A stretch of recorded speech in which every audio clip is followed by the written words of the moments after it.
एक पासे तुसीं कहते हो कि मन की बात 100 एपीसोड पूरे कर चुका, दूजे पासे जन की बात वेले मूँह पासे क्यों कर लेंगे। ਉਹੀ ਪ੍ਰਧਾਨ ਮੰਤਰੀ ਸਾਹਿਬ ਨੇ ਜਿਹੜੇ ਕਦੇ ਖੁਦ ਇਹਨਾਂ ਪਹਿਲਵਾਨਾਂ ਨੂੰ ਕੰਗ੍ਰੈਚੁਲੇਟ ਕਰਦੇ ਰਹੇ ਨੇ, ਇਹਨਾਂ ਨੂੰ ਵਧਾਈ ਦਿੰਦੇ ਰਹੇ ਨੇ। ਸਾਹਿਬ ਕੀ ਤੁਹਾਡੀ ਬਰਾਬਰਤਾ ਇਸ ਤਰ੍ਹਾਂ ਦੀ ਹੈ ਕਿ ਤੁਸੀਂ ਕੁੜੀਆਂ ਨੂੰ ਤੁਹਾਡੀ ਪੁਲਿਸ ਉਦੋਂ ਖਿੱਚ-ਤੂ ਕਰੇ ਜਦੋਂ ਉਹ ਆਪਣੀਆਂ ਨਾਲ ਦੀਆਂ ਦੇ ਨਾਲ, ਆਪਣੇ ਸਾਥੀਆਂ ਦੇ ਨਾਲ ਹੋਏ ਦੁਰਵਿਵਹਾਰ, ਜਿਨਸੀ ਸ਼ੋਸ਼ਣ, ਮਾਨਸਿਕ ਉਤਪੀੜਨ ਦੇ ਮਾਮਲੇ ਦੇ ਵਿੱਚ ਉਹ ਇਨਸਾਫ ਮੰਗ ਰਹੇ ਹੋਣ। ਸਤਿ ਸ਼੍ਰੀ ਅਕਾਲ, ਤੁਸੀਂ ਜੁੜੇ ਹੋਏ ਹੋ ਪੰਜਾਬੀ ਰੇਡੀਓ USA ਦੇ ਨਾਲ ਤੇ ਮੈਂ ਹਾਂ ਪ੍ਰਵੀਨ ਸ਼ਰਮਾ। ਦੋਸਤੋ, ਭਲਵਾਨਾਂ ਦਾ ਜਿਹੜਾ ਧਰਨਾ ਹੈ 1 ਮਹੀਨੇ ਤੋਂ ਵੀ ਵੱਧ ਸਮੇਂ ਦਾ ਚੱਲ ਰਿਹਾ ਤੇ ਹੁਣ ਇਹ ਧਰਨਾ ਆਰ-ਪਾਰ ਦੀ ਲੜਾਈ ਲੜੇਗਾ। ਯਾਨੀ ਕਿ ਹੁਣ ਜਾਂ ਤਾਂ ਬ੍ਰਿਜ ਭੂਸ਼ਣ ਸ਼ਰਨ ਸਿੰਘ ਜਿਹੜਾ ਕਿ 6 ਵਾਰ ਦਾ MP ਹੈ ਤੇ ਪਿਛਲੇ 12 ਸਾਲਾਂ ਤੋਂ ਕੁਸ਼ਤੀ ਮਹਾਸੰਘ ਦਾ ਪ੍ਰਧਾਨ ਹੈ, ਉਹਨੂੰ ਜਾਂ ਤਾਂ ਹੁਣ ਧੋਬੀ ਪਟਕਾ ਵੱਜੂਗਾ ਤੇ ਜਾਂ ਹੁਣ ਭਾਜਪਾ ਨੂੰ ਕਈ ਇਲਾਕਿਆਂ ਦੇ ਵਿੱਚ ਖਾਸ ਕਰਕੇ ਹਰਿਆਣੇ ਦੇ ਵਿੱਚ ਧੋਬੀ ਪਟਕਾ ਵੱਜੂਗਾ। ਕਿਵੇਂ ਵੱਜੂਗਾ ਤੇ ਕੀ ਹੁਣ ਹੋ ਰਿਹਾ ਇਹਦੇ ਬਾਰੇ ਵੱਖ-ਵੱਖ ਪਹਿਲੂਆਂ ਤੇ ਗੱਲਬਾਤ ਕਰਾਂਗੇ। ਤੇ ਜਿਹੜੇ ਪ੍ਰਧਾਨ ਮੰਤਰੀ ਸਾਹਿਬ ਖੁਦ ਜਦੋਂ ਲੋਕਤੰਤਰ ਦੇ ਮੰਦਰ ਸੰਸਦ ਦਾ ਉਦਘਾਟਨ ਕਰ ਰਹੇ ਸੀਗੇ ਤਾਂ ਉਦੋਂ ਠੀਕ ਲੋਕਤਾਂਤਰਿਕ ਤਰੀਕੇ ਦੇ ਨਾਲ ਆਪਣੀ ਗੱਲ ਰੱਖਣ ਦੀ, ਆਪਣੀ ਗੱਲ ਮਨਵਾਉਣ ਦੀ ਕੋਸ਼ਿਸ਼ ਕਰ ਰਹੀਆਂ ਸਾਡੀਆਂ ਭਾਰਤ ਦੀਆਂ ਧੀਆਂ, ਭਾਰਤ ਦੇ ਪੁੱਤਾਂ ਨੂੰ ਬਾਹਰ ਧੱਕੇ ਨਹੀਂ ਮਾਰੇ ਗਏ, ਉਹਨਾਂ ਦੀ ਖਿੱਚ ਤੂ ਕੀਤੀ ਗਈ, ਉਹਨਾਂ ਨੂੰ ਘੜੀਸਿਆ ਗਿਆ ਤੇ ਉਹਨਾਂ ਨੂੰ ਜਾਨਵਰਾਂ ਦੇ ਵਾਂਗ ਵੈਨਾਂ ਦੇ ਵਿੱਚ ਲੱਦਿਆ ਗਿਆ। ਉਹਨਾਂ ਲੋਕਾਂ ਨੂੰ ਜਿਨ੍ਹਾਂ ਨੇ ਵੱਖ-ਵੱਖ ਪਲੇਟਫਾਰਮਾਂ ਤੇ ਭਾਰਤ ਦਾ ਨਾਂ ਉੱਚਾ ਕੀਤਾ। ਆਓ ਹੁਣ ਇਸ ਰਿਪੋਰਟ ਦੇ ਵੱਖ-ਵੱਖ ਪਹਿਲੂਆਂ ਤੇ ਗੌਰ ਕਰਦੇ ਹਾਂ। ਸਭ ਤੋਂ ਪਹਿਲਾਂ ਤਾਂ ਜੋ ਉੱਥੇ ਵਾਪਰਿਆ ਉਹਦੀ ਜਿੰਨੀ ਵੀ ਕਰੜੇ ਸ਼ਬਦਾਂ ਦੇ ਵਿੱਚ ਨਿੰਦਾ ਕੀਤੀ ਜਾਵੇ ਉਹ ਘੱਟ ਹੈ, ਪਰ ਮੇਰੇ ਖਿਆਲ ਦੇ ਨਾਲ ਸਾਨੂੰ ਪ੍ਰਧਾਨ ਮੰਤਰੀ ਸਾਹਿਬ ਦੀ ਥੋੜ੍ਹਾ ਯਾਦਾਸ਼ਤ 'ਤੇ ਵੀ ਗੌਰ ਕਰਨਾ ਚਾਹੀਦਾ, ਕਿਉਂਕਿ ਇਹੀ ਪ੍ਰਧਾਨ ਮੰਤਰੀ ਸਾਹਿਬ ਜਿਹੜੇ ਕਿ ਖੁਦ ਜਿਨ੍ਹਾਂ ਨੇ 100 ਐਪੀਸੋਡ ਪੂਰਾ ਕੀਤਾ ਮਨ ਕੀ ਬਾਤ ਦਾ, ਉਹਨਾਂ ਕੋਲੇ ਵਕਤ ਨਹੀਂ ਹੈ ਜਨ ਕੀ ਬਾਤ ਸੁਣਨ ਦਾ, ਉਹਨਾਂ ਕੋਲੇ ਵਕਤ ਨਹੀਂ ਹੈ ਖਿਡਾਰੀਆਂ ਦੇ ਨਾਲ ਗੱਲ ਕਰਨ ਦਾ, ਉਹਨਾਂ ਦੀ ਗੱਲ ਸੁਣਨ ਦਾ, ਕਿਉਂਕਿ ਇਹ ਉਹੀ ਪ੍ਰਧਾਨ ਮੰਤਰੀ ਸਾਹਿਬ ਨੇ ਜਿਹੜੇ ਕਦੇ ਖੁਦ ਇਹਨਾਂ ਪਹਿਲਵਾਨਾਂ ਨੂੰ ਕੰਗ੍ਰੈਚੁਲੇਟ ਕਰਦੇ ਰਹੇ ਨੇ, ਇਹਨਾਂ ਨੂੰ ਵਧਾਈ ਦਿੰਦੇ ਰਹੇ ਨੇ। ਜੀ ਹਾਂ, ਦੱਸਦੇ ਹਾਂ ਤੁਹਾਨੂੰ ਕਦੋਂ ਕਦੋਂ ਪ੍ਰਧਾਨ ਮੰਤਰੀ ਸਾਹਿਬ ਨੇ ਇਹਨਾਂ ਨੂੰ ਵਧਾਈ ਦਿੱਤੀ ਹੈ। ਲੰਘੇ ਸਾਲ 2022 ਦੇ ਵਿੱਚ ਪ੍ਰਿੰਟ ਦੇ ਵਿੱਚ ਇੱਕ ਖਬਰ ਛਪੀ ਸੀ ਜਦੋਂ ਇਸ ਬਾਰੇ ਮੈਂ ਖੋਜ ਕਰ ਰਿਹਾ ਸੀਗਾ। 19 ਸਤੰਬਰ ਦੀ ਗੱਲ ਹੈ ਜਦੋਂ ਮੋਦੀ ਸਾਹਿਬ ਨੇ ਬਜਰੰਗ ਪੂਨੀਆ ਨੂੰ ਬ੍ਰੋਂਜ਼ ਮੈਡਲ ਦੇ ਲਈ ਉਹਨਾਂ ਨੂੰ ਕੰਗ੍ਰੈਚੁਲੇਟ ਕੀਤਾ। ਵਰਲਡ ਰੈਸਲਿੰਗ ਚੈਂਪੀਅਨਸ਼ਿਪ ਦੀ ਇਹ ਗੱਲ ਆ।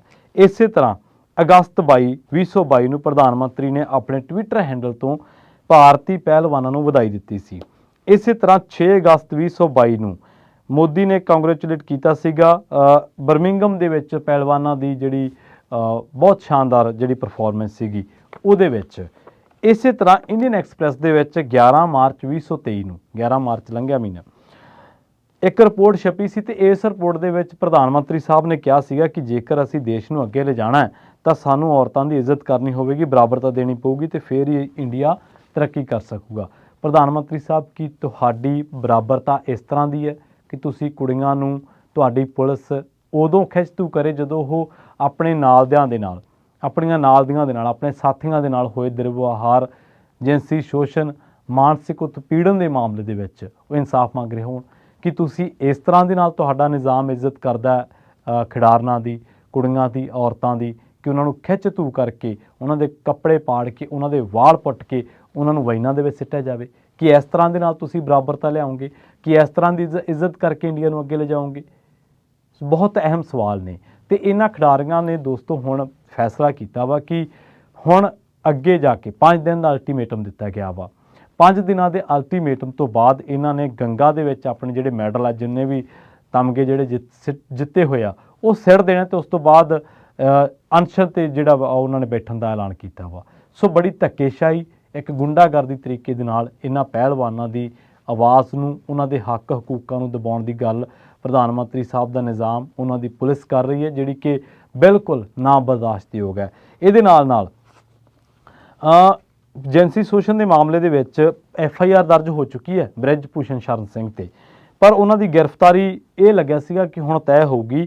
ਬ੍ਰਿਜ ਭੂਸ਼ਣ ਦੇ ਸਿੰਘ ਦੇ ਖਿਲਾਫ ਪੈਕਸੋ ਐਕਟ ਦੇ ਤਹਿਤ ਜਿਨਸੀ ਹਿੰਸਾ ਦਾ ਮਾਮਲਾ ਦਰਜ ਕੀਤਾ ਗਿਆ, ਪਰ ਪੁਲਿਸ ਨੇ ਬ੍ਰਿਜ ਭੂਸ਼ਣ ਸਿੰਘ ਦੀ ਗ੍ਰਿਫਤਾਰੀ ਮੰਗ ਕਰ ਰਹੇ ਭਲਵਾਨਾਂ ਨੂੰ ਧਰਨੇ ਵਾਲੀ ਥਾਂ ਤੋਂ ਜ਼ਬਰਦਸਤੀ ਹਿਰਾਸਤ ਦੇ ਵਿੱਚ ਲੈ ਲਿਆ ਤਾਂ ਕਿ ਉਹ ਨਵੀਂ ਪਾਰਲੀਮੈਂਟ ਦੇ ਉਦਘਾਟਨ ਸਮਾਰੋਹ ਦੇ ਵਿੱਚ ਉੱਥੇ ਜਾ ਕੇ ਧਰਨਾ ਨਾ ਦੇ ਸਕਣ ਤੇ ਆਪਣੀ ਗੱਲ ਨਾ ਰੱਖ ਸਕਣ। ਇਸੇ ਤਰ੍ਹਾਂ ਇੱਕ ਨਾਬਾਲਗ ਸਮੇਤ 7 ਔਰਤ ਪਹਿਲਵਾਨਾਂ ਨੇ ਭਾਜਪਾ ਦੇ ਸੰਸਦ ਮੈਂਬਰ 6 ਵਾਰ ਦਾ ਸੰਸਦ ਮੈਂਬਰ ਹੈ ਤੇ ਭਾਰਤੀ ਕੁਸ਼ਤੀ ਸੰਘ ਦੇ ਪ੍ਰਧਾਨ ਬ੍ਰਿਜ ਭੂਸ਼ਣ ਸ਼ਰਨ ਸਿੰਘ ਤੇ ਉਹਨਾਂ ਦਾ ਸਰੀਰਕ ਸ਼ੋਸ਼ਣ ਕਰਨ ਤੇ ਧਮਕੀਆਂ ਦੇਣ ਦੇ ਦੋਸ਼ ਲਾਏ ਸੀਗੇ। ਉਹਨਾਂ ਦੀਆਂ ਸ਼ਿਕਾਇਤਾਂ ਦੇ ਆਧਾਰ ਤੇ ਦਿੱਲੀ ਪੁਲਿਸ ਨੇ FIR ਤਾਂ ਦਰਜ ਕੀਤੀ ਸੀਗੀ, ਪਰ 1 ਮਹੀਨਾ ਬਾਅਦ FIR ਦੇ ਇਹ ਹਿੰਸਕ ਝੜਪ ਹੋਈ ਹੈ।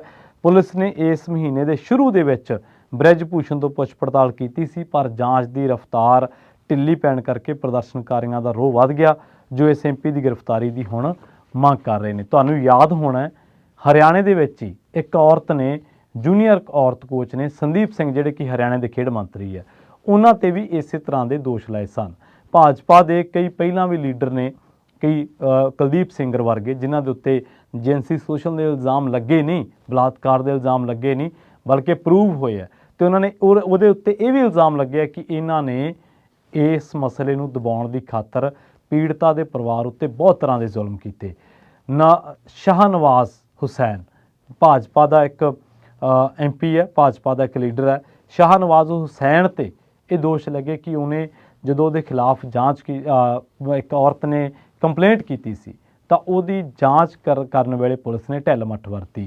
ਇਸ ਦੇਸ਼ ਦੇ ਵਿੱਚ, ਇਸ ਸਿਸਟਮ ਦੇ ਵਿੱਚ, ਇਸ ਭ੍ਰਿਸ਼ਟਤੰਤਰ ਦੇ ਵਿੱਚ ਬਹੁਤ ਸਾਰੇ ਲੋਕ ਐਸੇ ਨੇ ਜਿਹੜੇ ਨਿਆਂ ਦੀ ਖਾਤਰ ਤੜਫਦੇ ਫਿਰਦੇ ਨੇ, ਕਿਉਂਕਿ ਉਹਨਾਂ ਦੇ ਉੱਤੇ ਜਿਹੜਾ ਜ਼ਬਰ ਕੀਤਾ ਉਹ ਕਿਸੇ ਰਸੂਖਵਾਨ ਨੇ ਕੀਤਾ, ਉਹ ਕਿਸੇ ਲੀਡਰ ਨੇ ਕੀਤਾ, ਉਹ ਕਿਸੇ ਪੈਸੇ ਵਾਲੇ ਬੰਦੇ ਨੇ ਕੀਤਾ। ਤੇ ਉਸ ਨਿਜ਼ਾਮ ਦੇ ਵਿੱਚ ਬੰਦਾ ਕਿਵੇਂ ਨਿਆਂ ਮੰਗੇ, ਕਿਵੇਂ ਇਨਸਾਫ ਮੰਗੇ, ਜਿਹੜਾ ਨਿਜ਼ਾਮ ਇਹੋ ਜਿਹੇ ਲੋਕਾਂ ਦੇ ਕਹੇ 'ਤੇ ਚੱਲਦਾ ਹੋਵੇ। ਸੋ ਜੋ ਸੰਸਦ ਦੇ ਸਾਹਮਣੇ ਵਾਪਰਿਆ, ਜੋ ਇਹਨਾਂ ਭਲਵਾਨ ਧੀਆਂ ਦੇ ਨਾਲ, ਪੁੱਤਾਂ ਦੇ ਨਾਲ ਵਾਪਰਿਆ, ਪ੍ਰਧਾਨ ਮੰਤਰੀ ਸਾਹਿਬ ਇਹ ਉਹੀ ਲੋਕ ਨੇ ਜਿਨ੍ਹਾਂ ਨੂੰ ਤੁਸੀਂ ਕਦੇ ਕੰਗ੍ਰੈਚੁਲੇਟ ਕਰਦੇ ਰਹੇ ਹੋ, ਕਦੇ ਇਹਨਾਂ ਦੇ ਨਾਲ ਟਵਿੱਟਰ ਹੈਂਡਲ ਤੋਂ ਇਹਨਾਂ ਨੂੰ ਵਧਾਈ ਦਿੰਦੇ ਰਹੇ ਹੋ, ਕਦੇ ਇਹਨਾਂ ਦੀਆਂ ਪ੍ਰਾਪਤੀਆਂ 'ਤੇ ਮਾਣ ਕਰਦੇ ਰਹੇ ਹੋ, ਪਰ ਅੱਜ ਇਹਨਾਂ ਦੀ ਗੱਲ ਸੁਣਨ ਦੀ ਬਜਾਏ ਇੱਕ ਪਾਸੇ ਤੁਸੀਂ ਕਹਿੰਦੇ ਹੋ ਕਿ ਮਨ ਕੀ ਬਾਤ 100 ਐਪੀਸੋਡ ਪੂਰੇ ਕਰ ਚੁੱਕਿਆ, ਦੂਜੇ ਪਾਸੇ ਜਨ ਕੀ ਬਾਤ ਵੇਲੇ ਮੂੰਹ ਪਾਸੇ ਕਿਉਂ ਕਰ ਲੈਂਦੇ ਹੋ? ਸੋ ਬਹੁਤ ਵੱਡੇ ਸਵਾਲ ਨੇ, ਪਰ ਹੁਣ ਇਹਨਾਂ ਨੇ ਅਲਟੀਮੇਟਮ ਜਿਹੜਾ ਸਰਕਾਰ ਨੂੰ ਦੇ ਦਿੱਤਾ ਪਹਿਲਵਾਨਾਂ ਨੇ ਕਿ ਜੇਕਰ ਸਰਕਾਰ ਉਹਨਾਂ ਦੀਆਂ ਮੰਗਾਂ ਮੰਨਣ ਦੇ ਲਈ ਨਾਕਾਮ ਰਹੀ, ਜੇ 5 ਦਿਨਾਂ ਦੇ ਵਿੱਚ ਸਰਕਾਰ ਨੇ ਕੱਖ ਨਾ ਕੀਤਾ ਤਾਂ ਉਹ ਜਿਹੜੇ ਤਗਮੇ ਹੈ ਉਹ ਗੰਗਾ ਦੇ ਵਿੱਚ ਜਲ ਪ੍ਰਵਾਹ ਕਰ ਦੇਣਗੇ। ਤੇ ਵਧੀਕੀ ਦੇ ਰੋਸ ਵਜੋਂ ਇਹਨਾਂ ਨੇ ਆਪਣੇ ਤਗਮੇ ਗੰਗਾ ਦੇ ਵਿੱਚ ਜਲ ਪ੍ਰਵਾਹ ਕਰਨ ਦੀ ਧਮਕੀ ਦਿੱਤੀ ਹੈ। ਤੇ ਦੂਜੇ ਪਾਸੇ ਹਰਿਆਣੇ ਦੇ ਵਿੱਚ ਖਾਪ ਪੰਚਾਇਤਾਂ ਵੀ ਇਹਨਾਂ ਦੇ ਸਮਰਥਨ ਦੇ ਵਿੱਚ ਆ ਚੁੱਕੀਆਂ ਨੇ। ਖਾਪ ਪੰਚਾਇਤਾਂ ਨੇ ਇਹ ਗੱਲ ਕਹੀ ਹੈ ਕਿ ਉਹ ਧੀਆਂ ਦੇ ਨਾਲ ਹੋਏ ਜ਼ੁਲਮ ਦਾ ਬਦਲਾ ਲੈਣਗੇ ਤੇ ਇਹਦੇ ਲਈ ਖਾਪਾਂ ਕੁਝ ਵੀ ਕਰਨ ਨੂੰ ਤਿਆਰ ਹੈ। ਖਾਪਾਂ ਨੇ ਕਿਹਾ ਕਿ ਦਿੱਲੀ ਪੁਲਿਸ ਨੇ ਕੇਂਦਰ ਸਰਕਾਰ ਦੀ ਸ਼ਹਿ ਤੇ ਧਰਨਾਕਾਰੀ ਭਲਵਾਨਾਂ ਦੇ ਤੰਬੂ ਪੁੱਟ ਕੇ ਗਲਤ ਕੀਤਾ ਤੇ ਹੁਣ ਖਾਪ ਪੰਚਾਇਤਾਂ ਪਿੰਡ-ਪਿੰਡ ਜਾ ਕੇ ਅੰਦੋਲਨ ਨੂੰ ਵੱਡਾ ਰੂਪ ਦੇਣਗੀਆਂ। ਸੋ ਇੱਕ ਬਹੁਤ ਤਕੜਾ ਅੰਦੋਲਨ, ਮੋਦੀ ਸਰਕਾਰ ਨੂੰ ਹੋਰ ਇੱਕ ਵੱਡੇ ਅੰਦੋਲਨ ਦਾ ਸਾਹਮਣਾ ਕਰਨਾ ਪੈ ਸਕਦਾ ਤੇ ਉਹ ਅੰਦੋਲਨ ਜਨ ਸਰੋਕਾਰਾਂ ਦੇ ਨਾਲ ਜੁੜਿਆ ਹੋਣ ਦੇ ਨਾਲ ਔਰਤਾਂ ਦੀ ਇੱਜ਼ਤ ਆਬਰੂ ਦੇ ਲਈ, ਔਰਤਾਂ ਦੇ ਲਈ ਜੋ ਉਹਨਾਂ ਨੂੰ ਨਿਆਂ ਦੇਣ ਦੀ, ਇੱਕ ਬਰਾਬਰਤਾ ਦੇਣ ਦੀ ਗੱਲ ਕੀਤੀ ਜਾਂਦੀ ਹੈ, ਉਹਦੇ ਨਾਲ ਜੁੜਿਆ ਹੋਇਆ। ਅਸੀਂ ਇਹ ਨਹੀਂ ਕੋਈ ਵੀ ਕਹਿ ਰਿਹਾ ਕਿ ਬ੍ਰਿਜ ਭੂਸ਼ਣ ਸ਼ਰਨ ਸਿੰਘ ਜਿਹੜਾ ਉਹਨੂੰ ਫਾਂਸੀ 'ਤੇ ਲਟਕਾ ਦਿਓ ਜਾਂ ਉਹਨੂੰ ਆਹ ਕਰ ਦਿਓ, ਪਰ ਘੱਟੋ ਘੱਟ ਗੱਲ ਤਾਂ ਸੁਣੀ ਜਾਏ। ਜੇਕਰ FIR ਦਰਜ ਹੋਈ ਹੈ ਤੇ ਉਹਨੂੰ ਗ੍ਰਿਫਤਾਰੀ ਦੀ ਜੇਕਰ ਮੰਗ ਹੈ ਤਾਂ ਉਸ ਮੰਗ 'ਤੇ ਗੌਰ ਕਿਉਂ ਨਹੀਂ ਹੋ ਰਿਹਾ? ਤੇ ਜੇਕਰ ਭਾਰਤ ਦਾ ਲੋਕਤੰਤਰ ਹੈ, ਸੰਸਦ ਦੀ ਬਿਲਡਿੰਗ ਬਣੀ ਹੈ ਜਿੱਥੇ ਲੋਕ ਨੁਮਾਇੰਦੇ ਆਪਣੀਆਂ ਗੱਲਾਂ ਕਰਨਗੇ, ਆਪਣੀ ਗੱਲ ਰੱਖਣਗੇ, ਲੋਕਾਂ ਦੀ ਗੱਲ ਰੱਖਣਗੇ, ਜ਼ਮਾਨੇ ਦੀ ਗੱਲ ਰੱਖਣਗੇ, ਤੇ ਜੇਕਰ ਉੱਥੇ ਆਮ ਮਾਤੜ ਬੰਦਾ ਆਪਣੀ ਗੱਲ ਰੱਖਣ ਜਾਂਦਾ ਤੇ ਉਹਦੇ ਡੰਡੇ ਕਿਉਂ ਮਾਰੇ ਜਾਂਦੇ ਆ, ਉਹਦੇ ਲਾਠੀ ਚਾਰਜ ਕਿਉਂ, ਉਹਦੇ ਕੁੱਟ ਕਿਉਂ ਪੈਂਦੀ ਹੈ? ਸੋ ਭਲਵਾਨਾਂ ਦੇ ਰੋਸ ਧਰਨੇ ਕਰਕੇ ਬਹੁਤ ਦੇਸ਼ ਦੇ ਵਿੱਚ ਬਹੁਤ ਲੋਕ ਹੋਰ ਨੇ ਜਿਹੜੇ ਇਹਨਾਂ ਦੇ ਸਮਰਥਨ ਦੇ ਵਿੱਚ ਆਏ ਨੇ ਤੇ ਆਉਣਾ ਵੀ ਚਾਹੀਦਾ। ਪਰ ਹੁਣ ਮੋਦੀ ਸਰਕਾਰ ਨੂੰ ਆਉਣ ਵਾਲੇ ਦਿਨਾਂ ਦੇ ਵਿੱਚ ਖਾਪਾਂ ਦੇ, ਕਿਸਾਨਾਂ ਦੇ, ਔਰਤ ਜਥੇਬੰਦੀਆਂ ਦੇ ਐਲਾਨ ਤੋਂ ਬਾਅਦ ਆਉਣ ਵਾਲੇ ਦਿਨਾਂ ਦੇ ਵਿੱਚ ਇਸ ਗੱਲ ਨੂੰ ਲੈ ਕੇ ਹੋਰ ਵੀ ਤਿੱਖੇ ਰੋਹ ਦਾ ਸਾਹਮਣਾ ਜਿਹੜਾ ਉਹ ਕਰਨਾ ਪੈ ਸਕਦਾ। ਦੂਜੇ ਪਾਸੇ ਜਿਹੜੇ ਕਮਿਸ਼ਨ ਬਣੇ ਨੇ, ਔਰਤ ਕਮਿਸ਼ਨ ਬਣੇ ਨੇ, ਵੂਮਨ ਕਮਿਸ਼ਨ ਬਣੇ ਨੇ, ਉਹਨਾਂ ਨੂੰ ਵੀ ਸੁਹਿਰਦਤਾ ਦੇ ਨਾਲ ਇਸ ਮਸਲੇ 'ਤੇ ਗੌਰ ਕਰਨੀ ਚਾਹੀਦੀ ਹੈ। ਜਿਹੜੇ ਭਲਵਾਨਾਂ ਨੇ, ਅਸੀਂ ਜਿਹੜਾ ਨਾਲ ਲੋਕ ਸੈਲਫੀ ਲੈਂਦੇ ਸੀ, ਜਿਨ੍ਹਾਂ ਨੂੰ ਸੈਲੀਬ੍ਰਿਟੀਆਂ ਤੋਂ ਵੱਧ ਦਾ ਸਤਿਕਾਰ ਦਿੱਤਾ ਜਾਂਦਾ ਸੀ, ਜਿਨ੍ਹਾਂ ਨੂੰ ਦੇਸ਼ ਦੇ ਚੁਣਵੇਂ ਲੋਕਾਂ ਦੇ ਵਿੱਚੋਂ ਗਿਣਿਆ ਜਾਂਦਾ ਸੀ, ਜਦੋਂ ਉਹ ਸੜਕ 'ਤੇ ਰੁਲਣ ਤਾਂ ਦੇਸ਼ ਦੀ ਕਿਸਮਤ ਕੀ ਕਰੇਗੀ? ਤੇ ਲੋਕ ਸਿਸਟਮ ਨੂੰ ਕੋਸਣ ਦੀ ਬਜਾਏ ਹੋਰ ਕਰਨ ਵੀ ਕੀ? ਹੋਰ ਲੋਕਾਂ ਕੋਲੇ ਚਾਰਾ ਵੀ ਕੀ ਬਚਿਆ? ਬਹੁਤ ਬਹੁਤ ਧੰਨਵਾਦ। ਜਲਦ ਮਿਲਾਂਗੇ ਇੱਕ ਹੋਰ ਨਵੀਂ ਰਿਪੋਰਟ ਦੇ ਵਿੱਚ।